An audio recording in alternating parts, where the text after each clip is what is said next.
आपल्याला लक्षात असेल की जेव्हापासून GST कायदा या देशात आला आणि या GST कायदा हा एका हत्तीप्रमाणे जसा चिखलात फसतो आणि हत्तीला किती काढायला गेलं तर ते निघू शकत नाही आणि त्याचा मृत्यू त्याच्यामध्ये होतो, तसंच हा GST जो 15 ऑगस्ट 2017ला देशाला खऱ्या अर्थानं जसं स्वातंत्र्य मिळाल्यानंतर आपण मध्यरात्री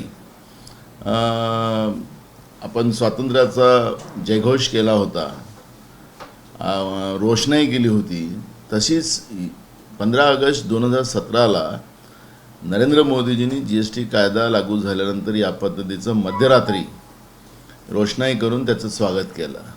देशाच्या जनतेला वाटलं की हा कायदा देशाच्या गोरगरिबांनी सर्वसामान्याला न्याय देणारा असेल, पण तो कायदाच खऱ्या अर्थानं या देशाच्या शेतकऱ्यांसाठी, या देशाच्या सामान्य आणि गरीब लोकांसाठी हा विध्वंसक ठरलेला आहे. आपण पाहिलं असेल की फसाई कायदा आलेला आहे या GST मधला. त्याच्यामध्ये असं आहे की तुम्हाला बाजारातून खुलं तेल घेता येणार नाही, तिखट घेता येणार नाही, खुलं तांदूळ घेता येणार नाही, खुलं गहू घेता येणार नाही, कुठलीही वस्तू खुली घेता येणार नाही, कारण की त्याच्यामध्ये त्या कायद्यामध्ये असं केलेलं आहे की त्याच्यावर दंडात्मक 50,000चा दंड, 1 लाखाचा दंड आणि वेळेला तर जन्मठेपेची शिक्षा त्याच्यामध्ये त्या कायद्यामध्ये केलेली आहे. या पद्धतीचं हिटलरापेक्षा भयानक कायदे या देशामध्ये आणले आणि ते लपवण्यासाठी, आतून आपल्या मित्रांना मदत करण्यासाठी आणि लोकांना या सगळ्या गोष्टीकडून डायव्हर्ट करण्यासाठी नॅशनल हेराल्ड जे पेपर होतं, जो देशाच्या स्वातंत्र्यामध्ये त्याची महत्त्वपूर्ण त्याचा सहभाग राहिला, तो काँग्रेसने त्याची सुरुवात केली आणि आज सोनिया गांधी, राहुल गांधीवर त्याच पेपरच्या माध्यमातून खोटे आरोप लावून केंद्रातलं नरेंद्र मोदी सरकार EDचा वापर करून त्यांना त्रास देते आहे. आणि म्हणून आज काँग्रेस पक्षाच्या वतीनं संपूर्ण देशामध्ये सत्याग्रहाच्या माध्यमातून केंद्राच्या या हुकुमशाही व्यवस्थेच्या विरोधात काँग्रेस आंदोलन करत आहे. तालुका पातळीवर, जिल्हा पातळीवर आणि प्रदेश पातळीवर काँग्रेसचे आणि सर्वसामान्य लोकसुद्धा त्याच्यामध्ये सहभागी होतात. दादा, आज उद्धव ठाकरेंनी 2 दिवसासाठी वेगळी मुलाखत दिली आहे. त्यामध्ये म्हटले की शिवसेना जरी संपवायचा प्रयत्न झाला तरी सुद्धा आता जो पालापाचोळा आहे तो पालापाचोळाच राहील आणि मूळ शिवसेना ही कायम राहील, बाळासाहेबांचे विचार कायम राहतील. राहिलं पाहिजे, ही भूमिका काँग्रेस पक्षाची आहे, कारण की ज्या उद्देशाने बाळासाहेब ठाकरेंनी या पक्षाची निर्मिती केलेली होती आणि आजपर्यंत महाराष्ट्रामध्ये त्या पक्षाला त्या पद्धतीचं लोकांनी सन्मान केला, डोक्यावर घेतलं, पण तो पक्षच आता भारतीय जनता पार्टीने संपवायला घेतलेला आहे. ज्या पद्धतीची जी परिस्थिती आपण पाहतो आहे, जो गट निर्माण करून त्या गटाला ताकद कशी देता येईल याचा प्रयत्न भारतीय जनता पार्टीच्या केंद्रीय शीर्ष नेतृत्वाने सुरू केलेला आहे. तर त्याचे परिणाम पुढं काय होतील त्याच्याबद्दलची वाच्यता मी आता करणं ते चुकीचं ठरेल, पण ते भयावह दिसतं आहे मला जे काही दिसतं आहे ते. त्यामुळे उद्धव ठाकरे साहेबांनी जी काही भूमिका मांडली त्या भूमिकेला निश्चितपणे ताकद मिळावी ही भूमिका काँग्रेस पक्षाची आहे. त्यांनी म्हटलंय की जेव्हा मी आजारी होतो, जेव्हा माझे हातपाय हलत नव्हते, त्याच वेळी अशा पद्धतीने हा कट रचला गेला आणि मी तशी परिस्थितीत राहावं यासाठी काही लोक देव पाण्यात टाकून बसले होते. असेल, कारण की जी काही परिस्थिती त्या काळातली होती, तो कोरोनाचा काळ, कोरोनाच्या नंतरची जी काही परिस्थिती उद्धव ठाकरे साहेबांची झालेली होती, अनेक लोक तर ते आता मुख्यमंत्री राहणार नाही अशा पद्धतीचं बोललं जात होतं. भारतीय जनता पार्टीकडून तर त्यांच्या प्रदेश नेत्यांकडून त्यांच्यावर त्यावेळेस टीका केली जात होती. तेवढंही आपण तेही शब्द या निमित्तानं जनतेला आठवलं पाहिजे म्हणून मी मुद्दाम ते सांगतो आहे की त्यांच्याबद्दलचं वाईट बोललं जात होतं, म्हणजे त्यांच्या प्रदेश नेत्यांकडून वाईट बोललं जात होतं आणि त्यांनी जे वाक्य बोललेलं आहे त्याच्यात सत्यता असू शकतं. काल काँग्रेसचे 4 खासदार संसदेमध्ये निलंबित करण्यात आले. महागाईच्या आणि GSTच्या विरोधात काँग्रेसनी काल लोकसभेमध्ये मोदी सरकारला धारेवर पकडलेलं होतं. आम्ही सातत्यानं काँग्रेस पक्षाच्या वतीनं GSTवर चर्चा व्हावी सभागृहामध्ये आणि अग्निपथवर चर्चा व्हावी ही मागणी काँग्रेस पक्षाच्या वतीनं सुरू आहे.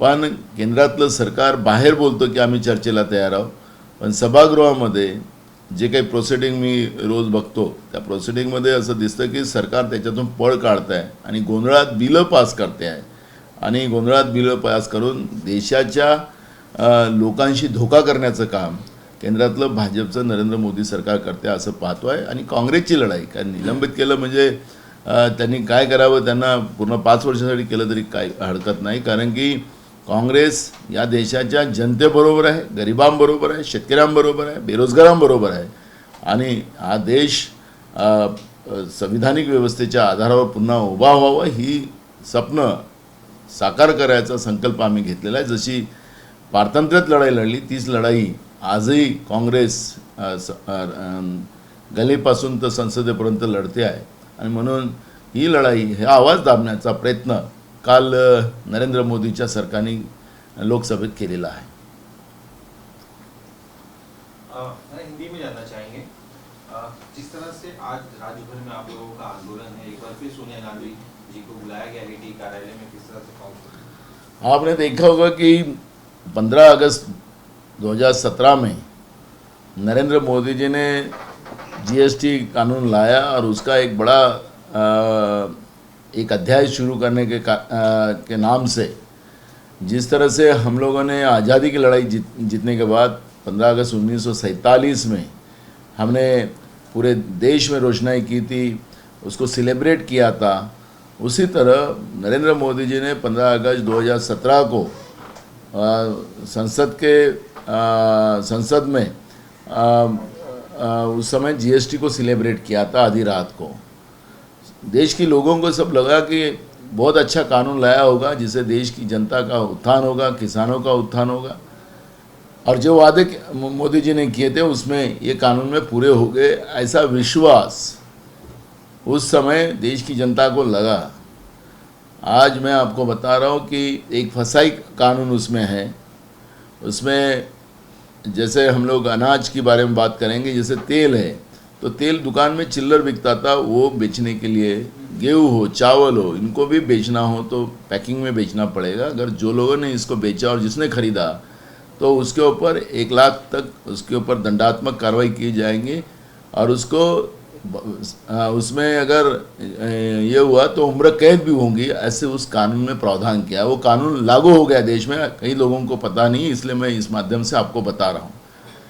और हर चीज़ें आपने जो छोटी मोटी चीज़ें हो तो भी वो पैसे से नहीं खरीदते हुए आपको बैंक के व्यवहार से ख़रीदना पड़ेगा.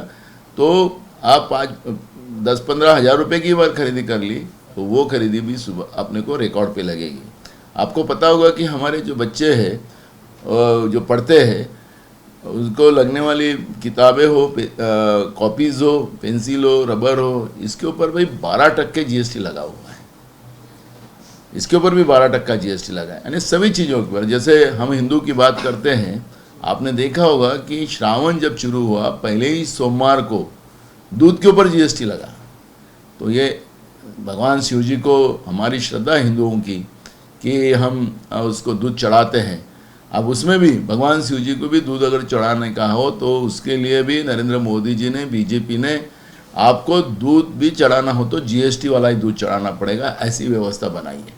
तो मेरा ये कहना है कि जो हिंदू के नाम से, मुसलमान के नाम से, धर्म के नाम से जो राजनीति करने वाले लोगों को आज देश के लोगों को लूटने का काम शुरू हुआ है, वो सब बातों को छुपाने के लिए जिस नेशनल फ्रंट ने इस देश की आज़ादी में सबसे बड़ा योगदान उसका रहा है, जो लोगों तक अंग्रेज़ों के जो अत्याचार के विरोध में लोगों तक मालूमात देने वाला पेपर की जो रक्षा आज सोनिया जी और राहुल जी कर रहे हैं, उसी पेपर के नाम से बदनामी करने का काम नरेंद्र मोदी जी की केंद्र की सरकार ईडी के माध्यम से कर रही है.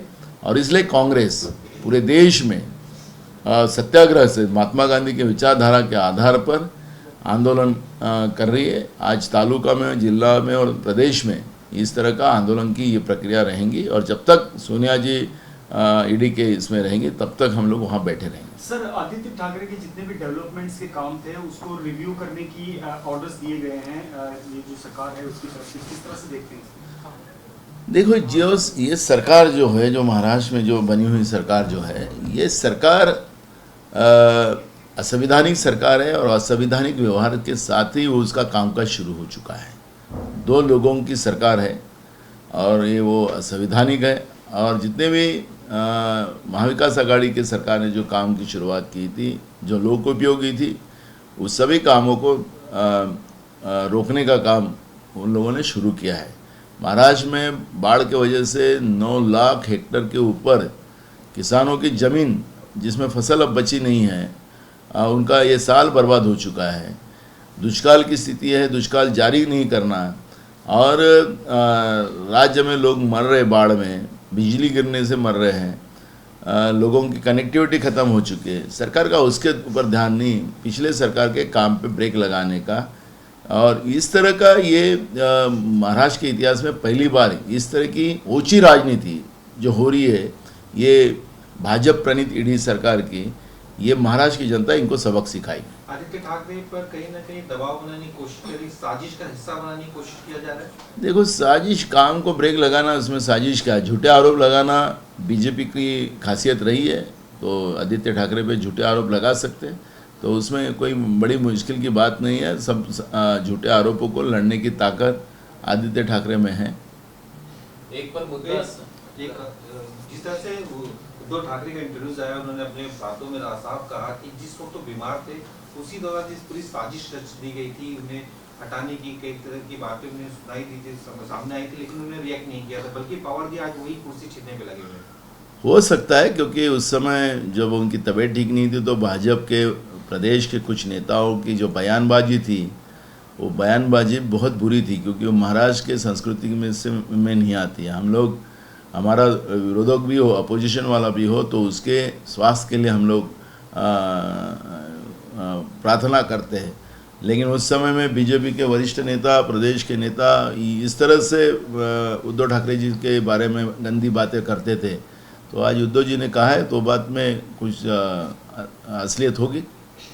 एक दुसरा मुद्दा आहे ना की ज्या पद्धतीनं विकास कामांवरती स्थगिती आणली जाते, राष्ट्रवादी काँग्रेस या संदर्भात कोर्टात जायची तयारी होती, कारण की जी कामं 2021 साली ज्याची वर्क ऑर्डर निघाली अशा कामांना सुद्धा स्थगिती दिली जाते आणि त्यात जवळपास हजारो कोटींचा हा विषय आहे। तर काँग्रेसची काय भूमिका असणार आहे? काँग्रेस सुद्धा अशा पद्धतीने कोर्टात जायची तयारीत आहे। 2 गोष्टी आहे, याबद्दलची भूमिका काँग्रेसच्या वतीनं आम्ही सुरुवातीलाच मांडलेली आहे। आम्ही सांगितलं की